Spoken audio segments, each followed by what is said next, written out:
ناظرین، ان اقساط میں آپ کے سامنے رکھیں کہ قرآن کے نزول سے پہلے زمین، سورج، چاند، آسمان، ستاروں، رات اور دن وغیرہ کے حوالے سے کیا عقائد و نظریات پائے جاتے تھے، اور آج بھی اس حوالے سے کیا عقائد و نظریات پائے جاتے ہیں، اور اس کے برعکس قرآن میں اللہ سبحانہ و تعالیٰ نے کیا بات پیش کی۔ آیا اللہ سبحانہ و تعالیٰ نے قرآن کے ذریعے ان عقائد و نظریات کی تائید و تصدیق کی، یا پھر ان کا رد کرتے ہوئے اصل حقیقت ہر پہلو سے واضح کی؟ لیکن اس کے باوجود آج تک وہی عقائد و نظریات عام ہیں جو قرآن کے نزول سے پہلے تھے۔ ناظرین، ایک بات نہ صرف ذہن میں ہونا لازم ہے بلکہ اسے ہر لمحے مد نظر رکھنا چاہیے۔ قرآن کی دعوت جو کہ بار بار غور و فکر کرنے کا حکم دیتا ہے، بندروں کی طرح نقل کرنے، آنکھیں بند کر کے دوسروں کے پیچھے چلنے سے منع کرتا ہے، لیکن انسانوں کی اکثریت اس کے برعکس اپنے آباء و اجداد سے صدیوں پرانے نسل در نسل منتقل ہوتے عقائد پر نہ صرف ڈٹے ہوئے ہیں بلکہ انہی عقائد و نظریات کو قرآن پر چسپاں کرتے ہیں۔ قرآن سے انہی عقائد و نظریات کو ثابت کرنے کی سر توڑ کوشش کرتے ہیں، آیات کو اپنے انہی عقائد و نظریات پر پوری طرح سے چسپاں کرنے میں دن رات ایک کیے ہوئے ہیں۔ اپنے انہی عقائد و نظریات کے دفاع میں قرآن کی آیات کو من چاہے تراجم و تفاسیر کی صورت میں توڑ مروڑ کر دلائل پیش کرنے میں دن رات لگے ہوئے ہیں، خود کو بدلنے کی بجائے قرآن کو بدلنے کا قصد کیے ہوئے ہیں۔ لیکن ناظرین، یہاں سوال تو یہ ہے کہ اگر یہی پرانے عقائد و نظریات ہی حق و سچ تھے تو پھر قرآن کے اتارنے کا مقصد تو ختم ہو جاتا ہے، کیونکہ یہ بات اٹل حقیقت ہے، جب بھی کوئی نئی بات سامنے آتی ہے تو وہ پہلے سے موجود باتوں کے رد کے طور پر سامنے آتی ہے، نہ کہ ان کی تائید و تصدیق کرنے کے لیے۔ اگر تائید و تصدیق کرنے کے لیے آئے تو ایسی باتیں کرنے والے کا پہلے سے موجود باتوں، عقائد و نظریات وغیرہ سے کوئی تصادم نہ ہو، کوئی اختلاف نہ ہو، بلکہ الٹا ان کو تقویت فراہم کرے۔ لیکن آپ جانتے ہیں کہ قرآن پہلے سے موجود عقائد و نظریات کی تائید و تصدیق کرنے کے لیے نہیں اتارا گیا تھا، اور نہ ہی قرآن نے ان کی تائید و تصدیق کی، بلکہ قرآن کے اترنے سے پہلے جو عقائد و نظریات موجود تھے، قرآن کا ان سے بھرپور تصادم ہوا۔ قرآن تو ان سے متصادم ہے۔ اختلافات کی نوعیت اس قدر شدید تھی کہ جب تک محمد علیہ السلام دعوت دیتے رہے تو سامنے سے شدید ترین مخالفت کا سامنا رہا، یہاں تک کہ مخالفین اس آواز کو دبانے یا بند کرنے کی ہر طرح سے کوشش کرتے رہے، آخر تک محمد علیہ السلام کو قتل کرنے کی منصوبہ بندیاں کرتے رہے۔ اور ناظرین، قرآن سے ہی سوال کرتے ہیں کہ آیا قرآن پہلے سے موجودہ عقائد و نظریات کی تائید و تصدیق کرنے کے لیے اتارا گیا تھا، یا پھر ان کا رد کرنے اور حق واضح کرنے کے لیے قرآن کو اتارا گیا تھا؟ اس وقت سکرین پر آپ کو سورہ الجمعہ کی آیت نمبر 2 نظر آ رہی ہے، جس میں اللہ سبحانہ و تعالیٰ کہتے ہیں، وہی ہے ذات امیین میں بیعث کیا رسول انہی میں سے، تلاوہ کرتا ہے ان پر اس کی آیات کی اور ان کا تزکیہ کرتا ہے اور علم سکھاتا ہے انہیں الکتاب کا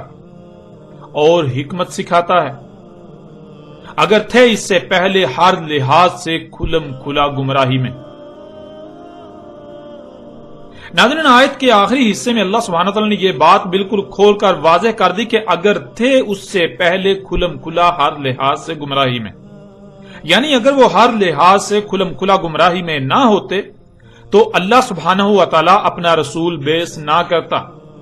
اللہ اپنا رسول نہ بھیجتا، جس سے یہ بات کھل کر واضح ہو جاتی ہے کہ جب اللہ سبحانہ و تعالی نے اپنا رسول بیعث کیا، اپنا رسول کھڑا کیا، تب پوری دنیا ہر لحاظ سے کھلم کھلا گمراہی میں تھی۔ ان کے عقائد و نظریات جاہلانہ اور بے بنیاد اور محض ظن پر مبنی تھے، نہ کہ علم پر مبنی۔ اور قرآن میں جس موضوع کو بھی زیر بحث لایا گیا تو اس موضوع پر قرآن سے پہلے جو بھی عقائد و نظریات عام تھے سوائے گمراہی کے اور کچھ نہ تھے۔ اس طرح اس وقت آپ کو سکرین پر سورہ البقرہ کی آیت نمبر 213 نظر آ رہی ہے، جس میں اللہ سبحانہ و تعالیٰ کا قول ہے، تھے پوری دنیا کے انسان ایک ہی امت، یعنی پوری دنیا کے انسان جہالت پر قائم ایک ہی گروہ تھے، پس اللہ بیعث کرتا ہے نبیین، بشارت دینے والوں کو، انسانوں کو ان کے اپنے ہی ہاتھوں سے کیے جانے والے مفسد اعمال کے رد عمل میں آنے والی تباہیوں سے متنبہ کرنے والوں کو، اور اتارتا ہے ان کے ساتھ الکتاب، حق کے ساتھ فیصلہ کرنے کے لیے انسانوں کے درمیان جس میں وہ اختلاف کر رہے تھے اس میں۔ اب ناظرین، اس آیت میں اللہ سبحانہ و تعالیٰ نے یہ بات واضح کر دی کہ نبیین آ کر فیصلہ کر دیتے ہیں، حقیقت بالکل کھول کر سامنے لے آتے ہیں جن معاملات میں انسان آپس میں اختلافات کا شکار ہوتے ہیں۔ یعنی اللہ کے نبی ان معاملات کو زیر بحث لاتے ہیں جن معاملات پر انسان آپس میں اختلافات کا شکار ہوتے ہیں۔ یعنی انسان مختلف گروہوں فرقوں میں تقسیم ہوتے ہیں اور مختلف معاملات میں آپس میں ایک دوسرے سے اختلاف کر رہے ہوتے ہیں۔ ہر ایک کا کہنا یہی ہوتا ہے، ہر ایک کا دعویٰ یہی ہوتا ہے کہ اس معاملے میں، اس بات میں صرف اور صرف ہم حق پر ہیں، ہمارا موقف جو ہے وہ درست ہے، حق ہے، باقی سب کے سب باطل ہیں، ایک دوسرے پر الزامات لگا رہے ہوتے ہیں۔ تو ایسی صورت میں اللہ سبحانہ و تعالیٰ اپنے نبیوں کو بیس کرتا ہے، اپنے نبیوں کو کھڑا کرتا ہے، انہیں بھیجتا ہے۔ تو اللہ کے نبی ان معاملات کو زیر بحث لاتے ہیں جن میں انسان آپس میں اختلاف کا شکار ہوتے ہیں۔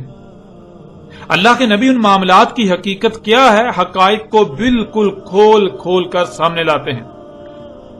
ناظرین، اس آیت میں اللہ سبحانہ تعالیٰ نے یہ بات واضح کر دی کہ نبیین آ کر فیصلہ کر دیتے ہیں، حقیقت بالکل کھول کر سامنے لے آتے ہیں جن معاملات میں انسان آپس میں اختلاف کا شکار ہوتے ہیں۔ یعنی اللہ کے نبی ان معاملات کو زیر بحث لاتے ہیں جن معاملات پر انسان آپس میں اختلافات کا شکار ہوتے ہیں، اور اللہ کے نبی ان معاملات کی حقیقت کیا ہے، حقائق کو بالکل کھول کھول کر سامنے لے آتے ہیں، جس سے یہ بات بھی واضح ہو گئی کہ قرآن میں جن معاملات کو، جن باتوں کو زیر بحث لایا گیا، جن پر بھی قرآن بات کر رہا ہے، تو وہ ایسے معاملات ہیں، ایسی باتیں ہیں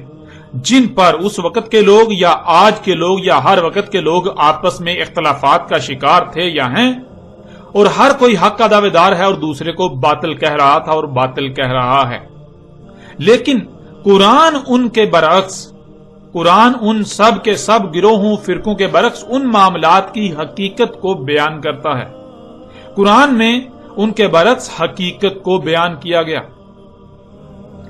اسی کو آپ اس آیت میں بھی دیکھ سکتے ہیں، سورہ نحل کی آیت نمبر 64، اور نہیں اتاری ہم نے تجھ پر کتاب مگر اس لیے کہ تو ان کے لیے ہر بات کو، ہر معاملے کو کھول کھول کر واضح کر دے جس میں بھی یہ اختلاف کر رہے ہیں۔ یعنی کوئی کہتا ہے کہ یہ حق ہے اور کوئی کہتا ہے وہ حق ہے، جو میں بیان کر رہا ہوں وہی حق ہے، اس حوالے سے باقی سب باطل پر ہیں، حالانکہ سب کے سب ہی باطل ہیں، حق کا کسی کو بھی علم نہیں، اور ہدایت اور محفوظ کرنے والی ہے ان لوگوں کے لیے جو رسول کی دعوت کو تسلیم کر کے اسی طرح اس پر عمل کرنے والے ہیں۔ ناظرین، اس آیت میں اللہ سبحانہ تعالیٰ اپنے رسول کو مخاطب کر کے کہہ رہے ہیں کہ تجھ پر اگر الکتاب اتاری ہے تو اس کا مقصد یہی ہے کہ یہ لوگ جس میں بھی اختلاف کر رہے ہیں ہر لحاظ سے ان کے لیے کھول کھول کر واضح کر دے، حق ہر پہلو سے ان کے سامنے لے آ، جس سے یہ بات بالکل کھل کر واضح ہو گئی کہ رسول جس معاملے پر بھی لب کشائی کرتا ہے، جو بھی قرآن میں بیان کیا گیا، وہ دنیا والوں کے پہلے سے عہد شدہ عقائد و نظریات کی تائید و تصدیق کے لیے نہیں، بلکہ ان کے عقائد و نظریات کے رد میں ہے، اور ان کے باطل عقائد و نظریات کے برعکس قرآن میں حق بیان کیا گیا۔ اس طرح آپ سورہ نمل کی ان آیات میں بھی دیکھیں، سورہ نمل آیت نمبر 75 میں اللہ سبحانہ وتعالیٰ کہتے ہیں، اور نہیں غائب سے، یعنی جو انسانوں کو نظر نہیں آ رہا، جو ان سے چھپا ہوا ہے آسمانوں میں اور زمین میں، مگر ہر لحاظ سے کھلم کھلی، ہر پہلو سے واضح نظر آنے والی کتاب میں۔ پھر اس طرح اگلی آیت سورہ نمل کی آیت نمبر 76، اس میں اللہ سبحانہ وتعالیٰ کا کہنا ہے کہ اس میں کچھ شک نہیں، یہ قرآن بیان کرتا ہے بنی اسرائیل پر بہت زیادہ وہ جس میں یہ اختلاف کر رہے ہیں۔ ناظرین، سورہ نمل کی آیت نمبر 75 میں آسمانوں اور زمین کو موضوع بحث بناتے ہوئے آسمانوں اور زمین کے حوالے سے بنی اسرائیل کے اکثر بڑی تعداد میں نظریات کا قرآن رد کر رہا ہے، اور اللہ سبحانہ و تعالیٰ کا کہنا ہے کہ اس قرآن میں، یہ قرآن جو اس وقت آپ کے سامنے ہے، جو محمد علیہ السلام پر اترا اس میں جو بیان کیا گیا ہے وہ بیان کیا گیا جس میں بنی اسرائیل اختلاف کا شکار تھے یا اختلاف کر رہے تھے. اور یہ بات واضح رہے، یہ بات کرنے سے پہلے خصوصی طور پر آسمانوں اور زمین کو موضوع بحث بنایا گیا. یعنی زمینوں آسمانوں میں جو کچھ بھی انسانوں سے پوشیدہ ہے، اس حوالے سے بنی اسرائیل کے جو عقائد و نظریات تھے وہ باطل تھے اور باطل ہیں. اس قرآن میں زمینوں آسمانوں کے حوالے سے جو بات بھی کی گئی وہ بنی اسرائیل کے عقائد و نظریات کے رد میں کی گئی اور ان کے عقائد و نظریات کے برعکس حق بیان کیا گیا، جسے یہ اپنی آنکھوں سے نہ دیکھ پانے کی وجہ سے اختلافات کا شکار تھے، اختلاف کر رہے تھے. یہ سمجھتے تھے کہ جو یہ اپنی آنکھوں سے دیکھ رہے ہیں وہی حق ہے. ناظرین، قرآن میں مزید بھی ایسی کئی آیات ہیں جن میں یہی بات بیان کی گئی، جن پر بات کرنے سے موضوع لمبا ہو جائے گا، اس لیے صرف انہی چند آیات پر اکتفا کرتے ہوئے آگے بڑھتے ہیں. ان آیات کی روشنی میں آپ پر یہ بات بالکل کھل کر واضح ہو چکی، آپ یہ بات بالکل واضح طور پر جان چکے کہ جب بھی کوئی رسول آتا ہے تو وہ صرف دو طرح کی باتوں کو زیر بحث لاتا ہے. ایک وہ جس حوالے سے انسان ہر لحاظ سے کھلم کھلا گمراہی میں ہوتے ہیں، جسے وہ حق سمجھ کر اس پر عمل کر رہے ہوتے ہیں، حالانکہ وہ حق نہیں بلکہ 100% جہالت پر مبنی باطل ہوتا ہے. اور دوسری ہر اس بات کو رسول زیر بحث لاتے ہیں جس کے بارے میں یا جس کے حوالے سے انسان اختلاف کا شکار ہوتے ہیں. انسان فرقوں میں تقسیم ہوتے ہیں اور ہر فرقہ اس موضوع پر اپنے نقطہ نظر، اپنے عقید و نظریے کو حق کہتا ہے اور دوسروں کو غلط اور باطل کہہ رہا ہوتا ہے، حالانکہ حقیقت یہ ہوتی ہے کہ سب کے سب باطل پر ہوتے ہیں. اس کے علاوہ تیسری کوئی ایسی بات نہیں ہے جسے رسول زیر بحث لاتے ہوں، یعنی کہ پہلے سے موجود عقائد و نظریات کی تائید و تحقیق میں وہ کوئی بات نہیں کرتے، کیونکہ اللہ سبحانہ تعالیٰ نے یہ بات بالکل واضح کر دی، یہ کھول کر واضح کر دیا کہ جب بھی رسول بھیجا جاتا ہے تو اس وقت انسان ہر لحاظ سے کھلم کھلا 100% ہی گمراہی میں ہوتے ہیں، حق کا کسی کو علم ہی نہیں ہوتا. اس لیے اب اگر قرآن میں کسی بھی موضوع کو زیر بحث لایا گیا، کسی بھی موضوع پر بات کی گئی ہے، تو اس کی دو ہی صورتیں ہیں. پہلی صورت یہ کہ انسان اس حوالے سے ہر لحاظ سے، ہر پہلو سے کھلم کھلا گمراہی میں ہے، یوں قرآن ان پر حق واضح کر رہا ہے. اور دوسری صورت یہ ہے کہ انسان اس میں اختلاف کا شکار ہے، یوں قرآن ان پر حق واضح کر رہا ہے. اب ناظرین، یہ بات جان لیں کہ قرآن کے نزول سے قبل زمین و آسمانوں کے حوالے سے نہ صرف بنی اسرائیل یعنی یہود و نصارہ، بلکہ ملت ابراہیم کے دعوے دار، اسماعیل علیہ السلام کی امت ہونے کے دعوے دار مشرکین مکہ و عرب سب کا متفقہ طور پر یہ عقیدہ تھا کہ زمین روٹی کی طرح چپٹی اور ساکت ہے. اس کے وسط میں خشکی ہے جس پر انسان آباد ہیں، خشکی کے اطراف میں سمندر اور سمندر کے اطراف میں زمین کے کناروں پر پہاڑوں کی باڑ ہے جو کہ آسمانوں کے لیے ستون کا کام کرتی ہے. آسمان گنبد یعنی الٹے پیالے کی مانند پہاڑوں کے ان ستونوں پر ٹکا ہوا ہے، یعنی آسمان کے کنارے زمین کے کناروں پر پہاڑوں کے اوپر ٹکے ہوئے ہیں. سورج اور چاند سمیت تمام کے تمام ستارے اور سیارے زمین کے گرد گھوم رہے ہیں. عین سر پر آسمانوں میں اللہ کا عرش یعنی تخت ہے جس پر بیٹھا اللہ نظام چلا رہا ہے. سورج کا ایک مخصوص مقام طلوع ہے، جب طلوع ہوتا ہے تو ایک ہی وقت میں پوری دنیا کے انسانوں پر طلوع ہوتا ہے. پوری دنیا کے انسان اسے طلوع ہوتا دیکھ رہے ہوتے ہیں، اور اسی طرح ایک ہی مخصوص مقام غروب ہے.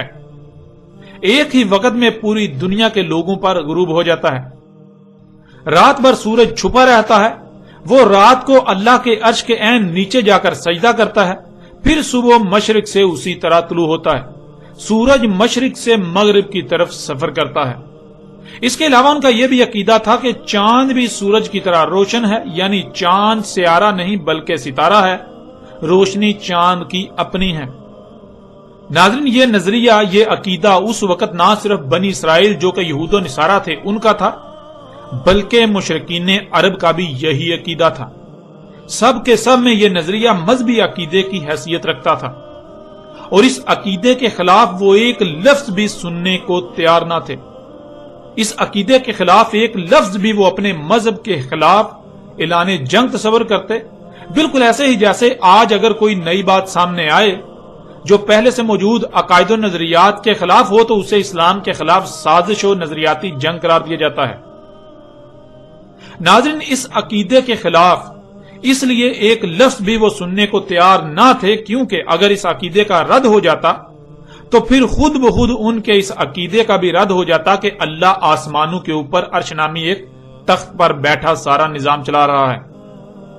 یہ وہ وجہ تھی کہ وہ لوگ اس عقیدے کے خلاف ایک لفظ بھی سننے کو تیار نہ تھے، اور اس عقیدے کے خلاف کوئی لفظ اپنے دین و مذہب کے خلاف اعلان جنگ تصور کرتے تھے۔ اگر ان کے سامنے کوئی یہ اقرار کرتا یا یہ بات کرتا،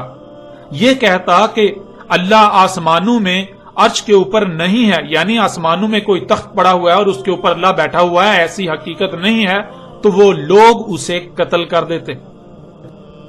اور ناظرین، آپ یہ بات جان کر حیران ہوں گے کہ آج بھی مذہبی طبقے کی اکثریت اسی عقیدے کی حامل ہے،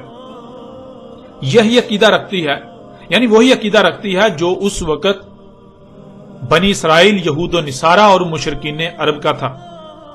بریلوی فرقے کے بانی و امام احمد رضا خان بریلی نے تو اس عقیدے کے دفاع میں قرآن کی درجنوں آیات کو بھرپور طریقے سے توڑ مروڑ کر اور حق کو چھپا کر اپنی طرف سے درجنوں دلائل دیے۔ اس عقیدے کو قرآن کا عقیدہ قرار دیا، اس عقیدے کو محمد علیہ السلام کا عقیدہ قرار دیا۔ جو اس عقیدے کے برعکس نظریہ رکھیں، اس عقیدے کے برعکس کوئی نظریہ رکھیں، کچھ سوچیں بھی، تو احمد رضا خان بریلی کے نزدیک وہ مومن و مسلم نہیں بلکہ وہ مرتد، وہ کافر و مشرک ہیں۔ اس کے علاوہ بھی بریلوی ہوں، دیوبندی ہوں یا اہل حدیث ہوں، مالکی ہوں، حنفی ہوں، حنبلی ہوں، شافعی ہوں، یا ان میں مزید مسلک کے نام پر فرقہ در فرقہ جتنے بھی فرقے ہیں، تمام کے تمام فرقوں کے علماء نامی طبقے کا بھی یہی عقیدہ ہے، یعنی وہی عقیدہ جو قرآن کے نزول سے پہلے مشرکین عرب کا تھا، جو قرآن کے نزول سے پہلے بنی اسرائیل، یہود و نصارہ کا تھا۔ اور ناظرین، عوام کی اکثریت جو اسکولوں، کالجوں اور یونیورسٹیوں وغیرہ سے تعلیم یافتہ ہے، اس عقیدے کے برعکس زمین کو گول تسلیم کرتی ہے۔ سورج کے زمین کے گرد گھومنے کی بجائے زمین کے گھومنے سے دن اور رات کے آنے جانے کو تسلیم کرتی ہے۔ لیکن عوام کی اکثریت کو اس کا علم ہی نہیں کہ ان کے علماء نامی طبقے کا ان کے برعکس یہود و نصارہ اور مشرکین عرب والا ہی عقیدہ ہے، اور جو اس عقیدے کے خلاف بات کرے اسے ماننا تو دور کی بات، وہ ان کی نظر میں مرتد، کافر و مشرک ہے، یہاں تک کہ وہ واجب القتل ہے۔ اور ناظرین، آپ یہ بات جان کر حیران ہوں گے کہ اہل حدیث و سلفی مکتبہ فکر کی اہم اور بڑی قدور شخصیت عبدالعزیز بن باز، جو 1993 سے لے کے 1999 تک سعودی عرب کے سرکاری مفتی اعظم بھی رہے، ان کا باقاعدہ فتویٰ موجود ہے کہ جو زمین کو ساقط تسلیم نہ کرے اور سورج کو زمین کے گرد گھومتا تسلیم نہ کرے وہ کافر ہے، وہ مرتد ہے، یہاں تک کہ اس کا قتل جائز قرار دیا۔ یعنی اگر کوئی ایسا شخص جو خود کو مسلمان کہلواتا ہے اور وہ یہ بات تسلیم کر لیتا ہے کہ زمین ساقط نہیں ہے بلکہ حرکت کر رہی ہے، اور سورج کے زمین کے گرد گھومنے جس سے دن رات ہو رہا ہے اس بات کا انکار کرتا ہے، تو وہ مرتد ہے، اسے قتل کرنا جائز ہے۔ ناظرین، یہاں ایک چھوٹا سا سوال یہ پیدا ہوتا ہے کہ اگر علماء نامی طبقے کی اکثریت کا بھی وہی عقیدہ ہے جو مشرکین عرب سمیت یہود و نصارہ کا تھا، تو پھر علماء نامی طبقہ اس پر بات کیوں نہیں کرتا؟ تو ناظرین، اس سوال کا جواب یہ ہے کہ اگر اس موضوع کو زیر بحث لایا جائے گا تو علماء نامی طبقہ آج اس عقیدے کا کسی بھی صورت دفاع نہیں کر سکے گا۔ عیسائیت اپنے اس عقیدے میں اتنی متشدد تھی کہ شروع میں بڑی تعداد میں ایسے لوگوں کو چرچ کے حکم پر قتل و قید کیا جاتا رہا جو اس عقیدے کے خلاف بات کرتے یا اپنی بات کا پرچار کرنے کی کوشش کرتے۔ دنیا عیسائیت میں اسی وجہ سے یہ عقیدہ موضوع بحث بنا اور سائنس نے عیسائیت کے اس عقیدے کے پرخچے اڑا دیے، جس سے دنیا عیسائیت کا عیسائیت سے بھروسہ اٹھ گیا۔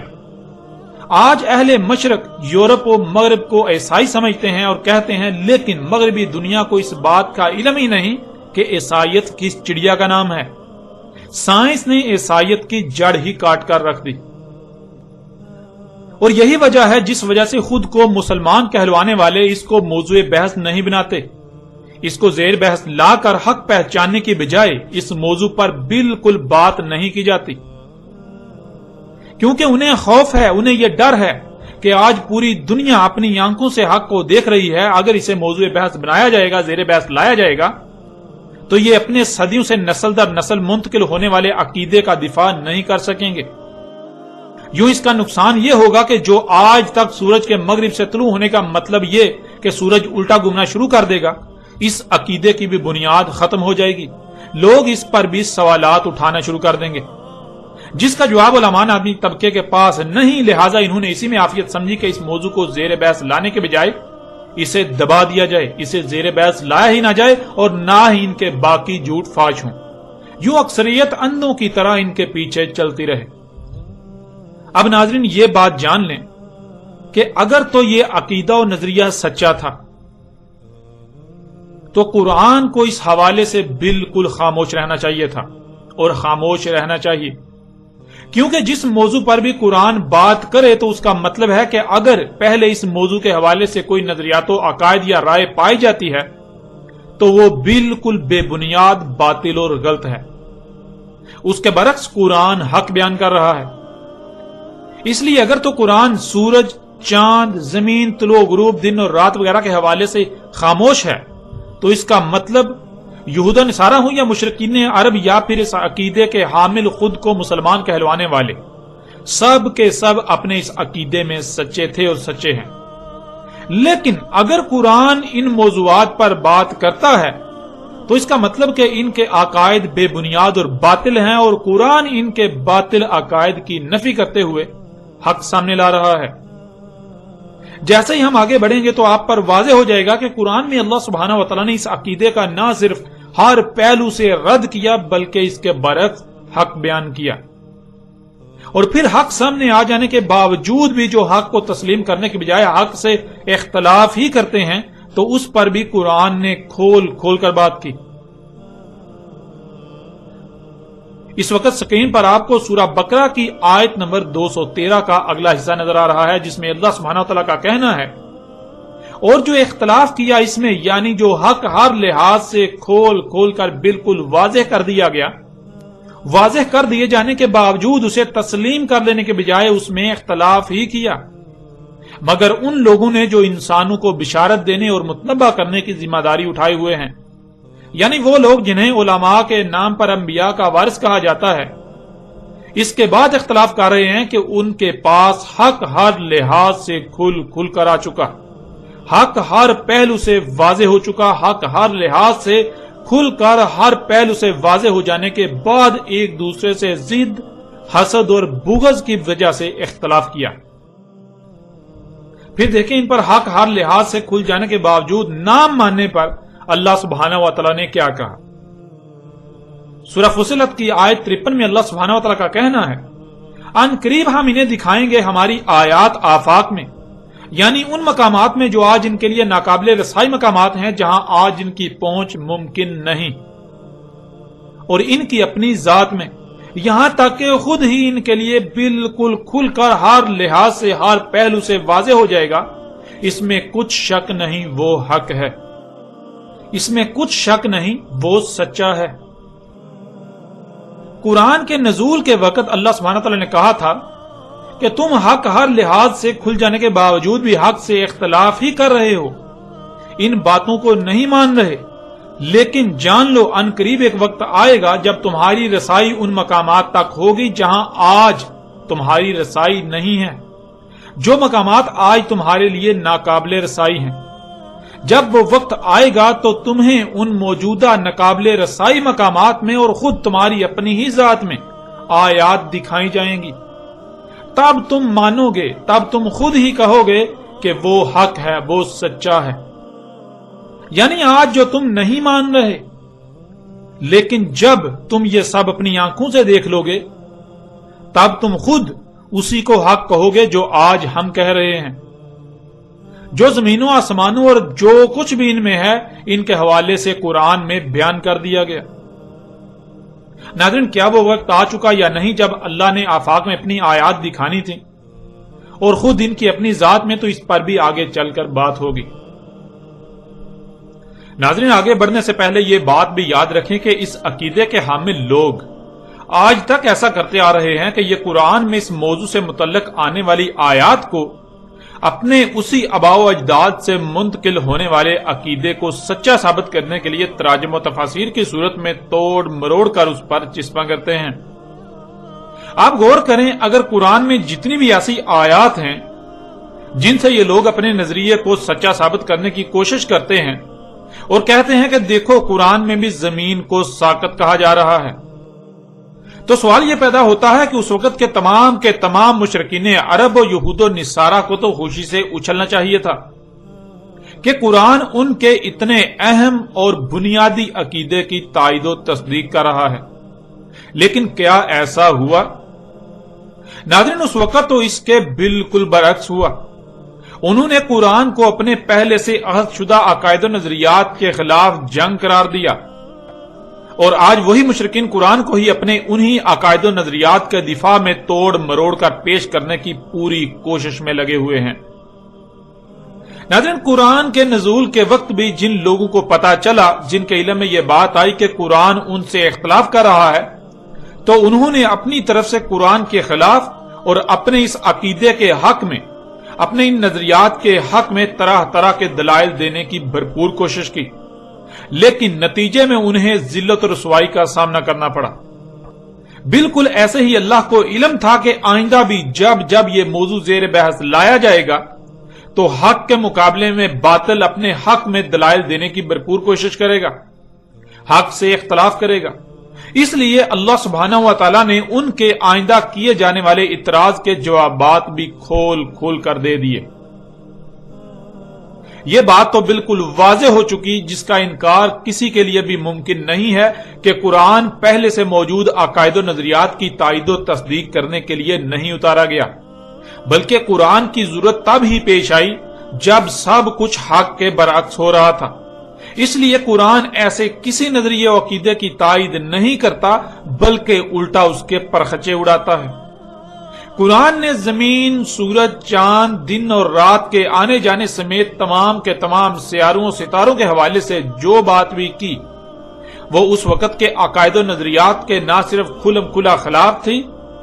بلکہ ان کے خلاف کھلم کھلا اعلان جنگ تھا۔ اور قرآن نے یہ کہا تھا کہ آج تو تم نہیں مان رہے، آج تم ان باتوں کو نہیں مان رہے، لیکن تب تم مانو گے اور جان لو گے کہ یہ حق ہے جب تمہیں ان مقامات میں ہم اپنی آیات دکھائیں گے جو آج تمہارے لیے ناقابل رسائی مقامات ہیں، تمہاری اپنی ہی ذات میں تمہیں اپنی آیات دکھائیں گے۔ اب ناظرین، آتے ہیں اس عقیدے کی حقیقت کی طرف، اور حق ہر لحاظ سے کھول کر آپ کے سامنے رکھتے ہیں۔ ایک طرف مشرکین عرب و یہود و نصارہ سمیت خود کو مسلمان کہلوانے والے اس بارے میں کیا کہتے ہیں، ان کا کیا عقیدہ ہے، اس کو رکھتے ہیں، ان کے نظریات کو رکھتے ہیں، اور دوسری طرف اللہ سبحانہ و تعالیٰ نے اس کے برعکس کیا کہا، اس کو آپ کے سامنے رکھتے ہیں۔ ناظرین، ان کے اس عقیدے کے مطابق ان کا کہنا ہے کہ زمین روٹی کی طرح چپٹی ہے جیسے پلیٹ ہوتی ہے، اس کے وسط میں خشکی ہے، خشکی کے گرد سمندر، اور سمندر کے گرد زمین کے کناروں پر پہاڑوں کی باڑ ہے جس پر آسمان گنبد کی طرح ٹکے ہوئے ہیں۔ ان کے عقیدے میں نہ صرف زمین چپٹی ہے بلکہ زمین کے کنارے بھی ہیں، اور اسی وجہ سے اس وقت کے لوگ دور دراز کا سفر کرنے سے گریز کرتے تھے کہ کہیں ایسا نہ ہو کہ ہم چلتے چلتے زمین کے کناروں تک پہنچ جائیں اور پھر نیچے جا گریں۔ اس وجہ سے وہ نہ ہی زیادہ سمندروں میں آگے جاتے تھے اور نہ ہی وہ دور دراز سفر کرنے کے بارے میں سوچتے تھے۔ اب ناظرین دیکھیں قرآن اس حوالے سے کیا کہتا ہے۔ کیا قرآن اس بات کی تصدیق و تائید کرتا ہے کہ زمین چپٹی ہے، زمین کے کنارے ہیں، یا پھر قرآن اس کے برعکس کچھ اور کہتا ہے؟ سورہ الحجر کی آیت نمبر 19 اور سورہ قاف کی آیت نمبر 7 میں اللہ سبحانہ وتعالی نے کہا وَالْأَرْضَ مَدَدْنَاهَا، مدد کہتے ہیں جس کا کوئی کنارہ نہ ہو، جس کا کوئی کونا نہ ہو، جس میں ہر لحاظ سے تسلسل ہو۔ یعنی کہ آپ چل رہے ہیں تو ایسا نہیں کہ کنارہ آ جائے، کوئی کونا آ جائے، یا آپ کو آگے سے دائیں بائیں ہونا پڑے، ایسا بالکل نہیں ہے۔ زمین کو ہم نے مدد کیا کہ زمین کا کوئی کونا نہیں ہے، زمین کا کوئی کنارہ نہیں ہے، زمین میں ہر لحاظ سے تسلسل ہے۔ تو ناظرین، اس آیت میں اللہ سبحانہ و تعالی نے کہا ہم نے زمین کو مدد کیا، یعنی ہم نے زمین کو ایسا خلق کیا کہ اس کا کوئی کنارہ نہیں، اس کا کوئی کونا نہیں، جدھر بھی رخ کر کے چلا جائے گا تو اس کا کوئی کونا یا کنارہ نہیں آئے گا، مسلسل چلتے ہی رہو گے۔ زمین کی تمام مخلوقات کا آپس میں ایسا ربط قائم ہے کہ تسلسل قائم ہے، ان میں تسلسل ہے، یعنی زمین کی ہر شے ایک سرکل کا حصہ ہے اور اس سرکل میں تسلسل ہے۔ اب ناظرین غور کریں، اللہ سبحانہ وتعالی نے زمین کو ایسا خلق کیا کہ اس کا نہ ہی کوئی کونا ہے اور نہ ہی کوئی کنارہ۔ اگر آپ سفر کرتے ہیں تو خواہ جدھر بھی رخ کر کے چلتے جائیں، آپ کے سامنے نہ تو کوئی کونا آئے گا اور نہ ہی کوئی کنارہ آئے گا، نہ ہی کوئی ایسا مقام آئے گا کہ آپ کو وہاں سے دائیں یا بائیں جانا پڑے یا پھر واپس مڑنا پڑے کہ اس سے آگے اب آپ نہیں جا سکتے۔ یعنی آپ اگر کسی بھی طرف رخ کر کے سفر کریں گے تو اللہ سبحانہ وتعالی یہ کہہ رہے ہیں کہ زمین کا کسی قسم کا نہ ہی کوئی کونا آئے گا، نہ ہی کوئی کنارہ آئے گا، زمین کا کوئی اختتام آئے گا ہی نہیں، تم چلتے جاؤ گے، چلتے جاؤ گے، چلتے جاؤ گے، چلتے ہی جاؤ گے۔ ناظرین آپ غور کریں، وہ کون سی ایسی شے ہے جس کا کوئی کنارہ نہیں ہوتا، جس کا کوئی کونا نہیں ہوتا، جس پر اگر چلا جائے تو چلتے ہی رہیں گے، چلتے ہی رہیں گے۔ ناظرین جب آپ غور کریں تو دیکھیں، اگر کوئی سیدھی شے ہے تو ظاہر ہے اس کا ایک اول ہے اور اس کا ایک آخر ہے، یعنی یہ ایک سٹارٹ ہوگا، یعنی ایک کونا ہوگا جہاں سے آپ سفر شروع کریں گے اور چلتے چلتے آپ آگے دوسری طرف کونے پر پہنچ جائیں گے، دوسری طرف آگے کنارہ آ جائے گا۔ اور آپ غور کریں کہ اگر کسی شے میں کوئی کونا کنارہ نہیں آتا، صرف تسلسل ہی آتا ہے، آپ چلتے ہی جائیں، چلتے ہی جائیں، یعنی سیدھا رخ کر کے چلتے ہی جائیں، چلتے ہی جائیں، چلتے ہی جائیں، تو وہ ایک دائرہ سامنے آئے گا۔ یعنی وہ دائرہ ہی واحد ایسی شے ہے کہ جس پر آپ چلتے جائیں تو کوئی کنارہ یا کونا سامنے نہیں آئے گا۔ اور زمین پر جدھر بھی رخ کیا جائے تو ہر طرف ہی دائرہ سامنے آئے گا، جس کا مطلب بالکل واضح ہو جاتا ہے کہ اللہ سبحانہ و تعالیٰ نے اس آیت میں بالکل واضح الفاظ میں یہ بات کی کہ زمین گیند کی طرح گول ہے، زمین ایک گولا ہے، تم جدھر بھی رخ کر کے چلو گے تو تمہیں نہ ہی کوئی کنارہ ملے گا، نہ ہی کوئی کونا تمہارے سامنے آئے گا، تم چلتے ہی جاؤ گے، چلتے ہی جاؤ گے، چلتے ہی جاؤ گے۔ اب ناظرین اگر تو زمین چپٹی ہے اور پھر اس پر چلا جائے، کوئی اس کا کنارہ نہ آئے، چلتے ہی جائیں، چلتے ہی جائیں، چلتے ہی جائیں، لیکن آپ اپنی آنکھوں سے دیکھ رہے ہیں اگر زمین چپٹی ہو اور اس کا کوئی کنارہ نہ ہو تو پھر سورج کیوں طلوع ہوتا اور غروب ہوتا ہوا نظر آ رہا ہوتا ہے؟ کہ سورج زمین کے نیچے سے اوپر آ رہا نظر آ رہا ہوتا ہے اور پھر اوپر سے نیچے زمین کے، یعنی زمین کے کناروں سے نیچے چھپتا ہوا نظر آ رہا ہوتا ہے، جس سے یہ بات بالکل واضح ہو جاتی ہے کہ زمین چپٹی نہیں ہے، بلکہ زمین پر جدھر بھی رخ کر کے چلا جائے گا تو دائرہ ہی سامنے آئے گا۔ یوں بالکل واضح ہو جاتا ہے کہ زمین گیند کی طرح گول ہے، زمین ایک گولا ہے۔ ناظرین اسی حقیقت کو اللہ سبحانہ و تعالیٰ نے قرآن میں ایک اور پہلو سے بھی بیان کر دیا۔ سورہ نوح کی آیت نمبر 19 میں اللہ سبحانہ و تعالیٰ کا کہنا ہے وَاللَّهُ جَعَلَ لَكُمُ الْأَرْضَ بِسَاطًا، اور اللہ ہے کر دیا تمہارے لیے زمین کو بساط۔ ناظرین اس آیت میں لفظ بساط انتہائی غیر معمولی لفظ ہے جو چونکا دینے والا ہے۔ بساط بسط سے ہے اور یہ لفظ انتہائی وسعت کا حامل ہے، جس کے معنی ہے ایسی شے جو ہو تو گیند کی طرح گول لیکن نظر آنے میں اور رہنے میں چپٹی ہو، یعنی اس میں خصوصیات چپٹی شے کسی ہوں۔ مثلا جیسے گیند کی طرح گول شے پر کوئی شے ٹھہر نہیں سکتی، وہ نیچے سرک جاتی ہے، نیچے سے اوپر آنے میں انتہائی قوت کا استعمال کرنا پڑتا ہے، اوپر سے نیچے جانے میں انسان خود بخود یا شے خود بخود سرکتی ہوئی نیچے گر جاتی ہے، اس کے اوپر ٹھہرتی نہیں، نیچے گر جاتی ہے۔ اس کے برعکس شے ہو تو گیند کی طرح گول لیکن اس میں خصوصیات چپٹی شے والی ہوں، آپ چل رہے ہوں تو نہ ہی ڈلوان کا احساس ہو اور نہ ہی چڑھائی کا احساس ہو، بالکل ایسے ہی چل رہے ہوں جیسے سپاٹ شے پر چلا جاتا ہے یا سپاٹ شے پر رہا جاتا ہے۔ آپ بالکل ایسے ہی رہ رہے ہوں کہ جیسے گویا کہ آپ کسی گول شے پر نہیں بلکہ سپاٹ شے پر رہ رہے ہیں۔ پھر ناظرین، بساط کے معنی ہے کسی کو اپنی طرف کھینچے رکھنا، تاکہ جیسے گیند نما گول شے پر اشیاء نیچے ہی نیچے سے رکھتی ہیں، تو ایسے اپنی طرف کھینچے رکھنا کہ اشیاء نیچے نہ سرکیں بلکہ اس کی طرف کھینچی رہیں، جیسے وہ کسی گول شے پر نہیں بلکہ سپاٹ شے پر پڑی ہیں، گول کی بجائے سپاٹ شے پر اشیاء پڑی ہوئی ہیں۔ تو ناظرین، بساط کہتے ہیں کہ شے ہو تو گیند کی طرح گول، ایک گولا، لیکن وہ نظر آنے میں اور خصوصیات میں وہ ایسی ہو جیسے کہ کوئی سپاٹ شے ہوتی ہے۔ ہو تو وہ گیند کی طرح گول، لیکن وہ ایسی نظر آئے کہ جیسے وہ گیند کی طرح نہیں بلکہ سپاٹ ہے، اس کے گیند نما ہونے کا ذرا برابر بھی احساس تک نہ ہو۔ اس آیت میں اللہ سبحانہ تعالیٰ نے دو ٹوک الفاظ میں انسانوں کو مخاطب کرتے ہوئے کہا کہ زمین گیند کی طرح گول ہونے کے باوجود تمہارے لیے ایسی بنا دی کہ تمہیں رائی برابر بھی اس بات کا احساس نہ ہو کہ زمین گیند کی طرح گول ہے، بلکہ تمہیں ہر لحاظ سے ایسی ہی نظر آتی ہے اور احساس ہوتا ہے کہ وہ چپٹی ہے۔ تمہیں یہ احساس ہی نہیں ہوتا کہ تم کسی گیند نما گول شے پر رہ رہے ہو، تم کسی گولے پر رہ رہے ہو، جس سے تمہیں یہ خوف ہو کہ آگے جانے سے کہیں تم سرک کر زمین سے نیچے گر جاؤ گے، بلکہ تمہیں ایسا لگتا ہے کہ تم بالکل سپاٹ شے پر رہ رہے ہو، یوں تمہیں نہ نیچے گرنے کا کوئی خوف ہے نہ ہی ادھر ادھر سرکنے کا کوئی خوف۔ زمین ہے تو گیند کی طرح گول، لیکن اس کو تمہارے لیے ایسا بنایا کہ جیسے وہ گول نہیں بلکہ سپاٹ ہے، ایسے بنایا کہ جیسے تم گول گیند نما زمین پر نہیں بلکہ سپاٹ زمین پر رہ رہے ہو۔ ناظرین، یہ آیت بھی دہلا کر رکھ دینے والی آیت ہے۔ اس آیت میں اللہ سبحانہ وتعالی نے ایک عظیم راز سے پردہ اٹھایا، اس وقت پردہ اٹھایا جب کوئی تصور بھی نہیں کر سکتا تھا۔ یوں ناظرین، اللہ سبحانہ وتعالی نے قرآن میں نہ صرف ان کی اس بات کا رد کیا کہ زمین چپٹی ہے،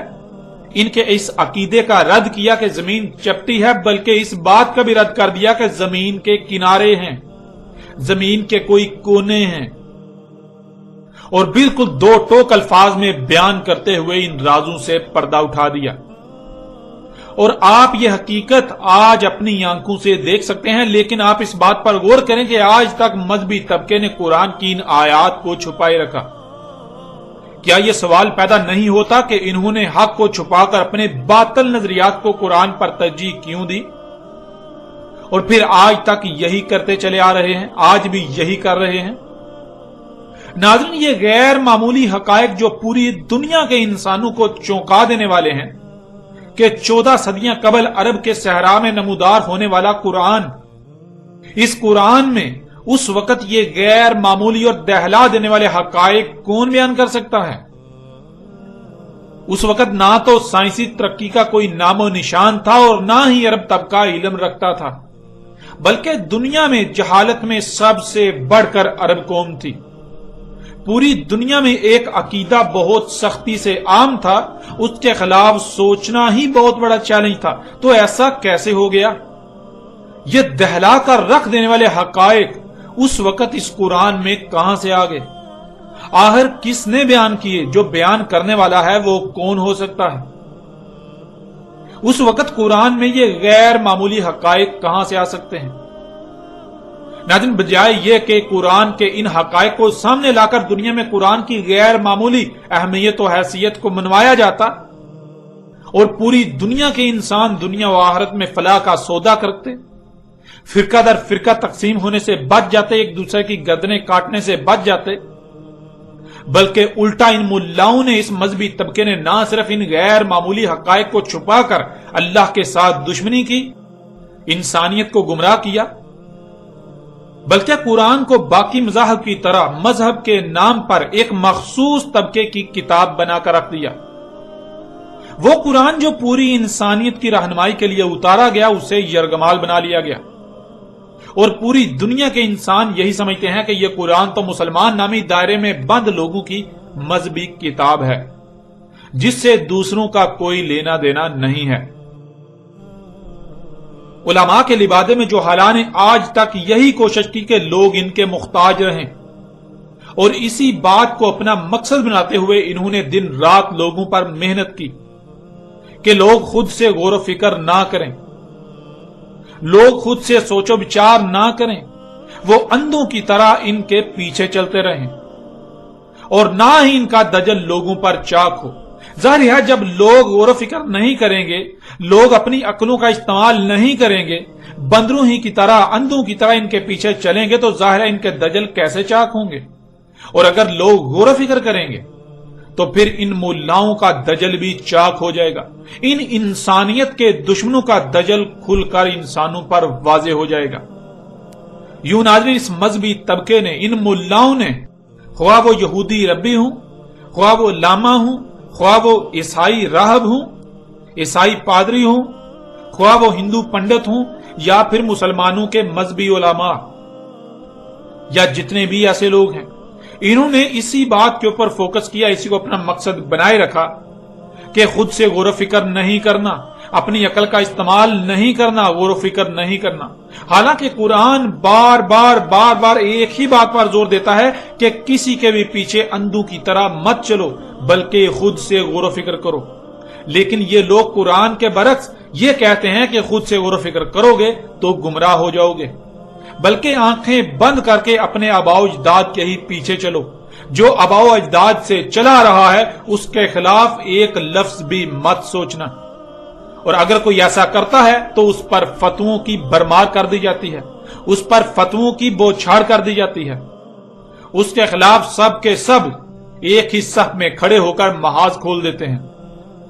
اور اس کے ساتھ دشمنی میں اسے نقصان پہنچانے کے لیے کسی بھی حد تک جانے سے گریز نہیں کرتے۔ ناظرین، اب حقیقت آپ کے سامنے ہے۔ ایک طرف ان کا عقیدہ ہے کہ زمین روٹی کی طرح چپٹی ہے